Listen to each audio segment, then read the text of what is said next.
ସ୍ୱର୍ଗତ ଗଦାବରୀଶ ମହାପାତ୍ରଙ୍କ ବହୁଚର୍ଚ୍ଚିତ ଗଳ୍ପ ତୁମେ କି ସତେ ପାଷାଣ ହେଲ। 1. ନଗରର ଶିରା ପ୍ରଶିରା ଗଳିଗୁଡ଼ିକ କମଳୀର ଖୁବ୍ ପରିଚିତ। କମଳୀ ଯାଏ ଗଳି ଉପଗଳି ପ୍ରତ୍ୟେକ ଦୁଆରକୁ, ମାତ୍ର ସେ କେଉଁଠୁ ମଧୁ ଟିକିଏ ତ ପାଏ ନାହିଁ। କାହା ମୁହଁରୁ ମଧୁର ବଚନ ପଦେ ସୁଦ୍ଧା ଶୁଣେ ନାହିଁ। ତାକୁ ଦେଖି କିଏ ଆଖି ତରାଟି ମୁହଁ ବୁଲେଇ ଦିଏ, କିଏ ଦେଖି ନ ଦେଖିଲା ପରି ଠିଆ ହୁଏ, କିଏ ପାଣି ଫିଙ୍ଗେ, କିଏ ବା ଧୂଳି ମାଟି ଫିଙ୍ଗି ତା ସହିତ ନିଷ୍ଠୁର କୌତୁକ କରେ। ତଥାପି ସେ ଯାଏ, ପ୍ରତ୍ୟେକ ଦୁଆରେ ଠିଆ ହୁଏ, ପ୍ରତ୍ୟେକ ଦୁଆରୁ କିଛି ନା କିଛି ପାଏ। ଗାଳି ହେଉ, ମାଡ଼ ହେଉ ବା ଅତି ବେଶୀ ଖୁଦମୁଠେ ହେଉ। କେବେ ଦ୍ୱାପର ଯୁଗର ସୁଦାମା ଥିଲେ ବଡ଼ ଦରିଦ୍ର। ଏଡ଼େ ବଡ଼ ଯୁଗ କେତେ ହଜାର ବର୍ଷ ହୋଇଥିବ କିଏ କହିବ। ସେହି ବିରାଟ କାଳ ସମୁଦ୍ର ଭିତରେ ଜଣେ ମାତ୍ର ବାହାରିଲା ଦରିଦ୍ର। ପୁରାଣ ତା କାହାଣୀ ବୁକୁରେ ବହିଲା। ଭଗବାନ ଶ୍ରୀକୃଷ୍ଣ ତାର ସାଥୀ ହେଲେ। ଦ୍ୱାପର ଯୁଗର ମହାଭାରତ ଯୁଦ୍ଧଠାରୁ ଏହି ଦରିଦ୍ର ସୁଦାମାର କାହାଣୀ ବଡ଼ ରହସ୍ୟମୟ। କିନ୍ତୁ ଏ କଳିଯୁଗରେ ବିଂଶ ଶତାବ୍ଦୀର ପ୍ରଥମ ପାଦର ଠିକ୍ ପର ବର୍ଷ ପୁରୀ ସହର ଭିତରେ କମଳୀ ଯାହା କଲା, ସେ କଥା ଦ୍ୱାପରର ମହାଭାରତରେ ନ ହେଲେ ମଧ୍ୟ ଏ କାଳ ଓଡ଼ିଶାରେ ଐତିହାସିକମାନଙ୍କ ଗବେଷଣା ଖାତାରେ ନିଶ୍ଚୟ ସ୍ଥାନ ପାଇବ। 2. କମଳୀ କେବେ ତାର ଭିକ୍ଷାର ଝଲି ଧରି ପୁରୀ ବଡ଼ଦାଣ୍ଡରେ ପହଞ୍ଚିଲା, ଏ କଥା ଯାତ୍ରୀପ୍ରିୟ ପଣ୍ଡା ପଢ଼ିଆରୀ ଜାଣିବାର କିଛି କାରଣ ନାହିଁ। ପ୍ରସାଦବାସୀ ମଠ ମହନ୍ତ ବୁଝିବାର ଉପାୟ ନାହିଁ ବା ବ୍ୟବସ୍ଥାଦାତା ପଣ୍ଡିତଗଣ ଜାଣିବାର ଅବସର ନାହିଁ। ଏ କଥା କେବଳ ଜାଣେ ଗୋଟିଏ ଛୋଟିଆ ରୁଟି ଦୋକାନର ମାଲିକ ନାଥ। ଦିନେ ସନ୍ଧ୍ୟାବେଳେ ମନ୍ଦିର ଭିତରେ ଯେତେବେଳେ ସନ୍ଧ୍ୟା ଧୂପ ଉଠିଲା, ନୀଳଚକ୍ର ଉପରେ ଯେତେବେଳେ ପତାକା ଉଡ଼ାଗଲା, ଭକ୍ତର କରତାଳ ରଳ ଯେତେବେଳେ ମହୋଦଧିର ମହାସଙ୍ଗୀତକୁ ଟପି ଉଠିଲା, ସେତିକିବେଳେ କମଳୀ ନାଥର ଦୋକାନ ଦୁଆରେ ଠିଆ ହୋଇ ପଚାରିଲା, ଏଇଠି କ'ଣ ବାଟ ସରିଯାଉଛି? ନାଥ କମଳୀର କଥା କିଛି ବୁଝିପାରିଲା ନାହିଁ। ପଚାରିଲା, କୁଆଡ଼େ? ଦେଉଳକୁ। କମଳୀର ଶ୍ରମକ୍ଳାନ୍ତ ଶରୀରଟା ବଡ଼ଦାଣ୍ଡର ସେହି ନାଲି ଧୂଳି ଉପରେ ଢଳି ପଡ଼ିଲା। ଆଉ ସେ କଥା କହିପାରିଲା ନାହିଁ। ଦେଖୁ ଦେଖୁ କାହୁଁ 5 ଜଣ ଆସି ପାଖରେ ଠିଆ ହେଲେ।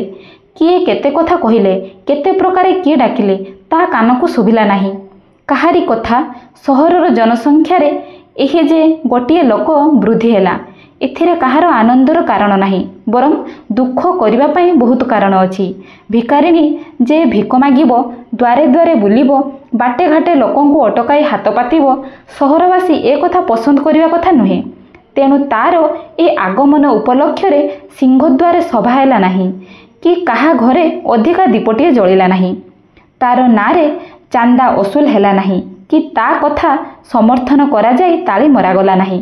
କେବଳ ଏତିକି ହେଲା, ତାର ନାମକରଣ ହେଲା ପାଗଲୀ। ସମାଜର ଗତିବେଗରେ ଭାସି ଭାସି ପୁରୀ ଜନସମୁଦ୍ର କୂଳରେ ଲାଗିଥିବା ବହୁ ପାଗଲୀଙ୍କ ଭିତରେ ସେ ହେଲା ଜଣେ ବଡ଼ ପାଗଲୀ। ତାକୁ ପୁରୀର ପାଗଲୀକୁଲ ହୀରା କହିଲେ ଚଳିବ। 3. ପାଗଲୀ କମଳୀ ଯେତେବେଳେ ଟିକିଏ ଥଣ୍ଡା ପବନ ପାଇ ଆଖି ଫିଟାଇଲା, ଦେଖିଲା ବଡ଼ଦାଣ୍ଡଟା ବନ୍ୟାଧୌତ କାକଟପୁରର ବିଲ ଗୋହରୀ ପରି ଖାଲି ପେଟ ଦେଖାଇ ପଡ଼ିଛି। ତାହାରି ଭିତରେ ଥାଇ ସେ କାହାକୁ ଲକ୍ଷ୍ୟ କରି ପୁଣି ପଚାରିଲା, ବାଟ କାହିଁ? ନାଥ ଦୋକାନ ବନ୍ଦ କରିବାକୁ ଯାଉଥିଲା। ଏ ପ୍ରଶ୍ନ ଶୁଣି ଟିକିଏ ଆଶ୍ୱସ୍ତ ହୋଇ ପଚାରିଲା, କି ଲୋ ପାଗଲୀ, କୁଆଡ଼େ ଯିବୁ? ଦିଅଙ୍କ ପାଖକୁ। ଦେଉଳ ଦୁଆର ପଡ଼ିଗଲାଣି, କାଲି ସକାଳେ ଫିଟିବ। ଆହା, ଆହୁରି କାଲି ସକାଳକୁ? ଏହା କହି ଏକ ଦୀର୍ଘ ନିଶ୍ୱାସ ସେ ଛାଡ଼ିଲା। ନାଥ ତା ଦୋକାନରେ ବଳକା ଥିବା ଖଣ୍ଡେ ରୁଟିରେ ପଛା ପଛି ତରକାରୀ ମେଞ୍ଚାଏ ଧରି ତାକୁ କହିଲା, ଧର, ନେ, ଖା। ପାଗଲୀଟା, କୁଆଡ଼ୁ ଆସିଲୁ? ଆସିଲି ଗାଁରୁ, କହି କମଳୀ ସେ ଖଣ୍ଡକ ଧରି ଏକାଲୟରେ ଖାଇବାକୁ ଲାଗିଲା।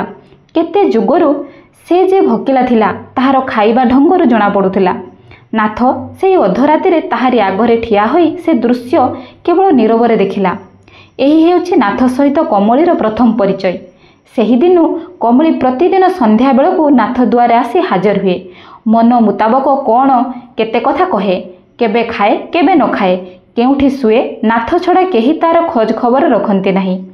କମଳୀ ପ୍ରତିଦିନ ସକାଳୁ ଉଠି ଯାଏ ଭିକ ମାଗି। ମାତ୍ର ସେ ଭିକ ମାଗିଲା ପରି ଚାଲେ ନାହିଁ।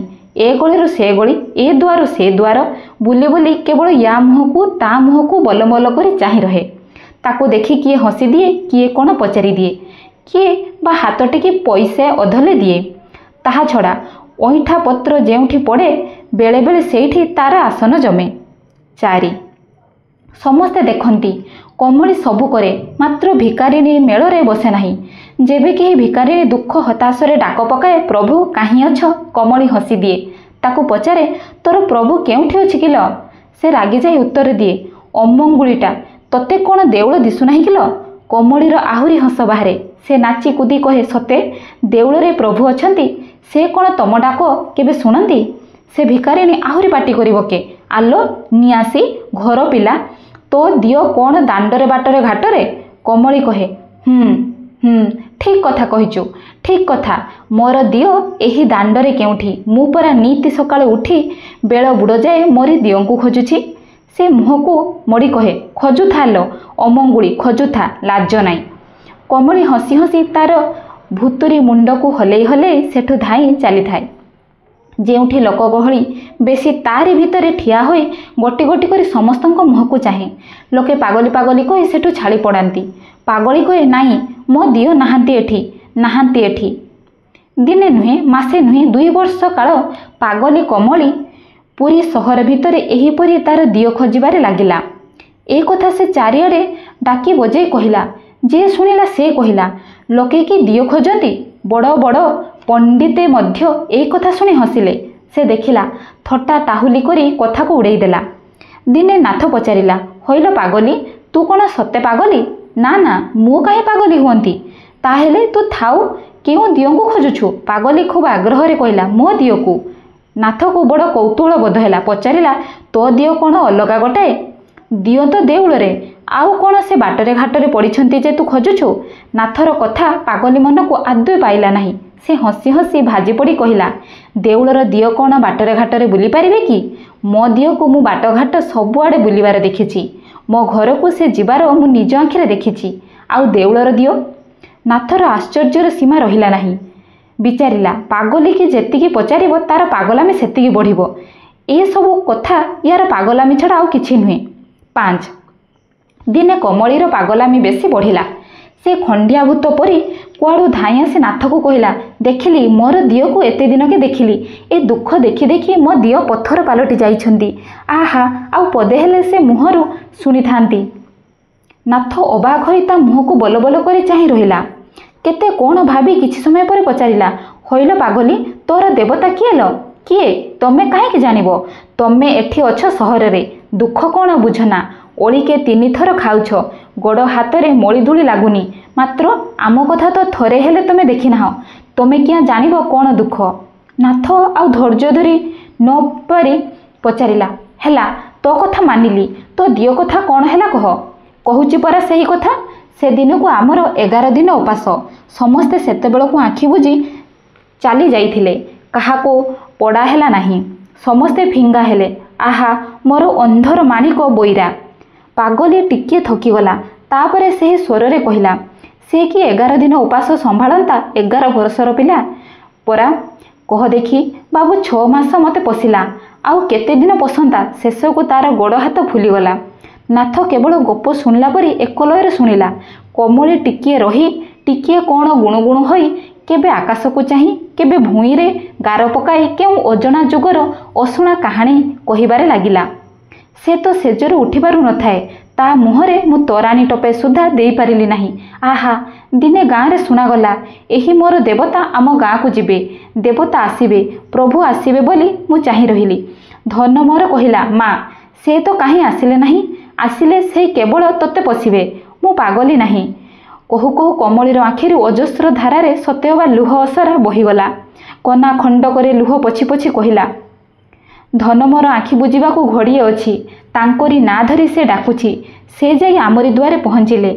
ଆହା, ଦେବତା ସେ। ଧନକୁ ମୋର କୋଳରେ ଧରି ଲୁହ ଗଡ଼େଇ ଦେଲେ। ଏ ମୋ ନିଜ ଆଖିରେ ଦେଖିବା କଥା। ମୁଁ କେମିତି ପାସୋରି ପାରିବି ବାବୁ? ତାଙ୍କରି କୋଳରୁ ମୋ କୋଳକୁ ଆଉ ଆସିନାହିଁ। ଧନ ସେଇଠି ଆଖି ବୁଜିଦେଲା। କେଡ଼େ ଭାଗ୍ୟବନ୍ତ କପାଳ ଧରି ଆସିଥିଲା ସେ। କ୍ଷଣେ ନୀରବ ରହି ପୁଣି ସେ କହିଲା, 3 ବରଷ କଟିଗଲା। 3 ବରଷ ଭିତରେ ଆଉ ତାଙ୍କର ଦେଖା ମିଳିଲା ନାହିଁ। ତାଙ୍କୁ ହିଁ ଦେଖିବାକୁ ଓଇଲି ଏତେ ବାଟ। ଏଠି ସେଠି ଖୋଜି ଆଜି ପାଇଲି ଭେଟ। ଏ ସ୍ୱପ୍ନ କି ସତ୍ୟ କିଛି ବୁଝି ନ ପାରି ନାଥ ପଚାରିଲା, ଆଚ୍ଛା ପାଗଲି, ତୋ ଦେବତାକୁ ଭଲା ମୋତେ ଦେଖାଇ ପାରିବୁ? କାହିଁକି ପାରିବିନି, ଆସ ମୋ ସାଙ୍ଗେ ସାଙ୍ଗେ ଆସ। କହି ସେ ଯିବାକୁ ପ୍ରସ୍ତୁତ ହେଲା। ନାଥ କେତେ କ'ଣ ଆଶା ଆକାଶ ପାତାଳ ଭାବି ତା ପଛେ ପଛେ ବାହାରିଲା। ମନେ ମନେ ବିଚାରିଲା, ୟା କଥା ଶୁଣି ମୁଁ କ'ଣ ତେବେ ପାଗଳ ହେଲି? 5-10ଟା ଦୋକାନ, 2-4ଟା ମୋଟର ଗାଡ଼ି, କେତେ ଖଣ୍ଡ ଚଳନ୍ତା ସାଇକେଲ, କେତେ ଜଣ ଅଚଳନ୍ତି ପଢ଼ିଆର, ଗୋଟା କେତେ ଜଗୁଆଳ କନିଷ୍ଟବଳ ପାର ହୋଇ ସେ ଦୁହେଁ ଆଗକୁ ଆଗକୁ ଚାଲିଲେ। ପାଗଲିକି ସମସ୍ତେ ବାଟ ଛାଡ଼ିଦେଲେ। ସେ ଏକା ନିଶ୍ୱାସକେ ଯାଇ ଏକ ଇଟା ଖମ୍ବ ପାଖେ ଠିଆ ହୋଇ କହିଲା, ଦେଖୁଛ ତ ବାବୁ ୟାଙ୍କୁ, ଏଇ ମୋର ଦେବତା। ନାଥ ଅବାକ୍ ହୋଇ କେବଳ ଚାହିଁ ରହିଲା। ଦେଖିଲା ଆଗରେ ଏଇ ଇଟାର ପିଢ଼ ଉପରେ ଉତ୍କଳମଣିଙ୍କ ପ୍ରତିମୂର୍ତ୍ତି। କି ଚମତ୍କାର! ପାଗଲି ପ୍ରତି ଅପୂର୍ବ ସହାନୁଭୂତିରେ ତା ପ୍ରାଣ ପୁରି ଉଠିଲା।